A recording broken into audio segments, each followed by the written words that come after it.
السلام علیکم ورحمۃ اللہ وبرکاتہ۔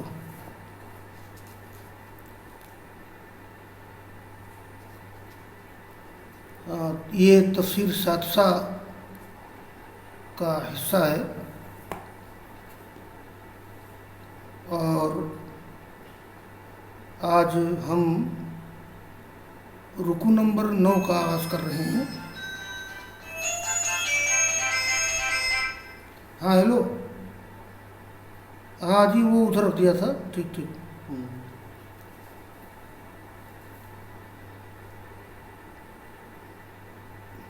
آج کے درس کا آغاز رکوع نمبر 9 کی بعض آیات سے ہو رہا ہے۔ اعوذ باللہ من الشیطان الرجیم، بسم اللہ الرحمن الرحیم۔ الم تر الی الذین یزعمون انہم آمنوا بما انزل الیک وما انزل من قبلک یریدون ان یتحاکموا الی الطاغوت وقد امروا ان یکفروا به ويريد الشيطان أن يضلهم ضلالا بعيدا وإذا قيل لهم تعالوا إلى ما أنزل الله وإلى الرسول رأيت المنافقين يصدون عنك صدودا فكيف إذا أصابتهم مصيبة بما قدمت أيديهم ثم جاءوك يحلفون بالله إن أردنا إلا إحسانا وتوفيقا أولئك الذين يعلم الله ما في قلوبهم فاعرض عنهم وعظهم وقل لهم في أنفسهم قولا بليغا وما أرسلنا من رسول إلا ليطاع بإذن الله ولو أنهم إذ ظلموا أنفسهم جاءوك فاستغفروا الله واستغفر لهم الرسول لوجدوا الله توابا رحيما۔ رکوع نمبر 9 کی چند آیات پڑھی گئی ہیں۔ پہلے طلبہ مفردات کے معنی لکھ لیں، اس کے بعد پھر ترجمہ اور تفسیر انشاءاللہ کی جائے گی۔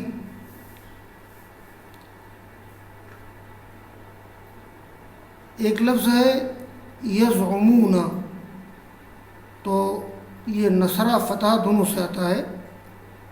زعم یزعم زعمن اور زعم یزعم زعمن، گمان کرنا، جھوٹ گمان کرنا۔ اس میں ایک لفظ ہے الطاغوت۔ طاغوت ہر غیر اللہ جس کی عبادت یا اطاعت کی جائے، جیسے غیر اسلامی حاکم جو اسلام کے خلاف فیصلہ کرے، غیر اسلامی حکومت جو اسلام کے خلاف فیصلہ کرے، وہی طاغوت ہے۔ وقد امروا ان یکفروا به ویرید الشیطان ان یضلهم ضلالا بعیدا۔ ویسی اس آیت کریمہ میں ان لوگوں کی طرف اشارہ کیا گیا ہے، ان منافقین وغیرہ کی طرف اشارہ کیا گیا ہے جو اپنا معاملہ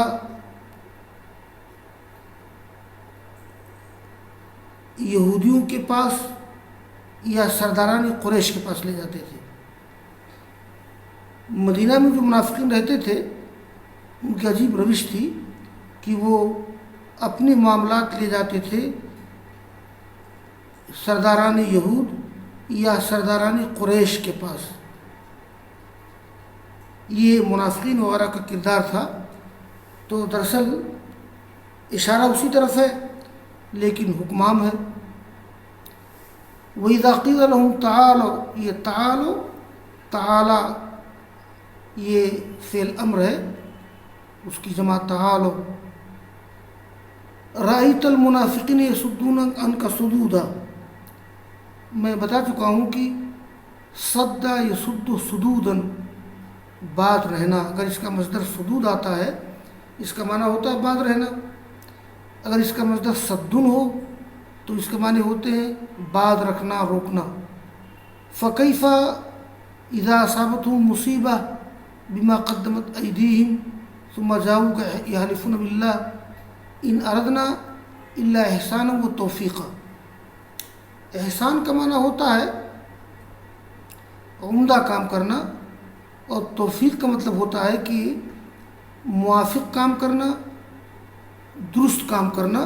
یہ توفیق کا ترجمہ ہو جائے گا۔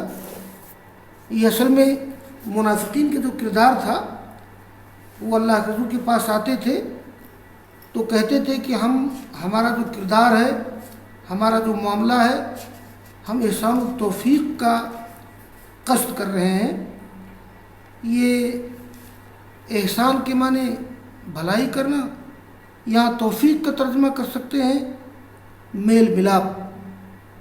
یعنی وہ یہ کہا کرتے تھے کہ ہمارا یہ کردار بس میل ملاپ کے لیے ہے، موافقت پیدا ہو۔ تو اولئک الذین یعلم اللہ ما فی قلوبہم فاعرض عنہم وعظہم۔ عظ یہ فعل امر ہے، وعظ یعظ وعظا فعل امر عظ، نصیحت کرنا۔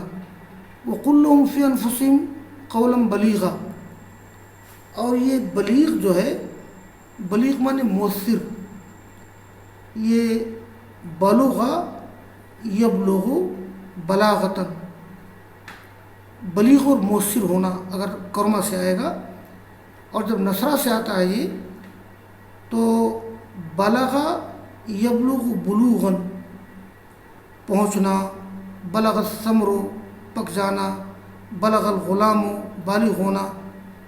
تو یہ لفظ اگر کرما سے آئے گا تو اس کی صفت بلیغ ہے، اور اگر باب نصرہ سے آئے گا اس کی صفت بالغ ہے۔ قول بلیغ معنی مؤثر بات۔ وما ارسلنا من رسول الا لیطاع باذن اللہ ولو انهم اذ ظلموا انفسهم جاءوك فاستغفروا الله واستغفر لهم الرسول لوجدوا الله توابا رحیما۔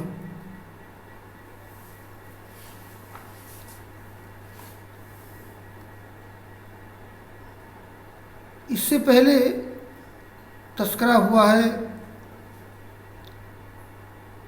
اللہ تعالیٰ نے ذکر کیا ہے یہودیوں کا، کفار و مشرکین کا، اور مختلف غزوات کے موقع پر یہودیوں کا کردار بڑا گھناؤنا رہتا تھا، یہودیوں کا کردار، منافقین کا کردار۔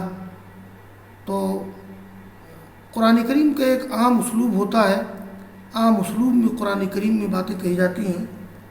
تو اللہ نے فرمایا الم تر الی الذین یزعمون انہم آمنوا بما انزل الیک، کیا تم نے دیکھا نہیں ان لوگوں کو جو جھوٹا گمان کرتے ہیں کہ وہ ایمان لائے ہیں اس چیز پر جو آپ کی طرف نازل کی گئی ہے، اور اس چیز پر جو تم سے پہلے نازل کی گئی ہے۔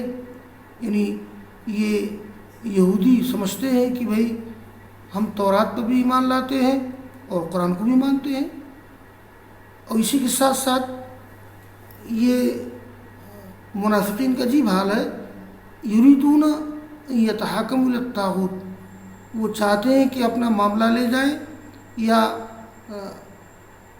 اپنے فیصلے کے لیے جائیں یہ غیر اسلامی حاکم کی طرف، طاغوت کی طرف، حالانکہ انہیں حکم دیا گیا ہے کہ طاغوت کا کفر کریں، جو اللہ اور رسول کے خلاف فیصلہ کرنے والا ہو تو وہ طاغوت ہے، تو اس کے کفر کرنے کا حکم دیا گیا ہے۔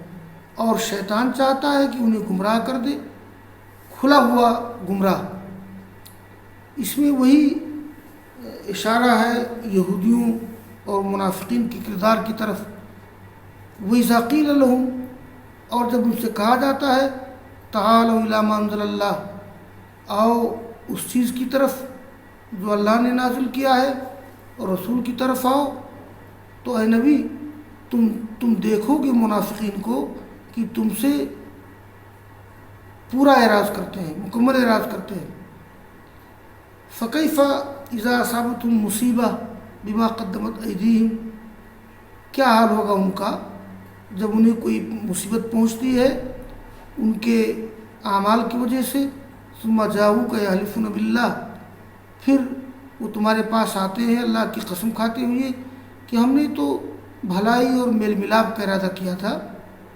یہ اصل میں نے بتایا کہ بعض غزوات کے موقع پر ان کی پالیسی گمگو رہتی تھی، مسلمانوں کے ساتھ ملنا رہتا تھا، ادھر یہودیوں سے بھی وہ ملاقات کرتے رہتے تھے، کفار و مشرکین سے بھی ان کے تعلقات تھے، اور دراصل یہ اندر اندر اسلام کے خلاف، مسلمانوں کے خلاف سازشیں کرتے تھے، اور آپ کے پاس آ کے قسم کھاتے تھے کہ نہیں ہمارا مقصد تو بس بھلائی ہے اور میل ملاپ ہے۔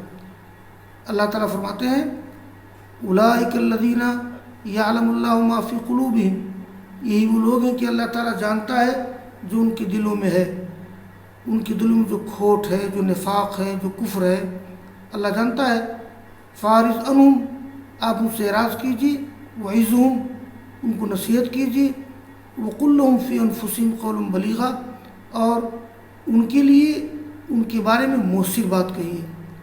اللہ تعالیٰ نے اپنے پیغمبر کو ہدایت دی ہے کہ سخت کارروائی نہ کیجیے اور ان کے ساتھ مؤثر بات کہیے، واعظ کیجیے، ہو سکتا ہے کہ اللہ تعالیٰ ان کو ہدایت دے دے۔ لیکن جب منافقین یا یہودیوں کے حالات بہت بے نقاب ہو گئے، تب ان کے ساتھ اللہ کے رسول نے جنگ کا معاملہ کیا، جیسا کہ کعب بن اشرف کو آپ نے قتل کروا دیا، ابو رافع سلام بن ابی الحقیق کو قتل کروا دیا، اور مختلف غزوات پیش آئے، اس لیے کہ یہ لوگ درپردہ اسلام کے خلاف، مسلمانوں کے خلاف سازشیں کرتے تھے۔ آگے اللہ تعالیٰ فرماتا ہے وما ارسلنا من رسول الا لیطاع باذن اللہ، ہم نے کسی رسول کو صرف اس لیے بھیجا ہے کہ اس کی اطاعت کی جائے اللہ تعالیٰ کے حکم سے، یعنی اطاعت رسول کی کرنا چاہیے، یہودیوں کی نہیں، کفار و مشرکین کی نہیں، جیسا کہ منافقین کرتے ہیں۔ ولو انہم اذ ظلموا انفسہم، اور کاش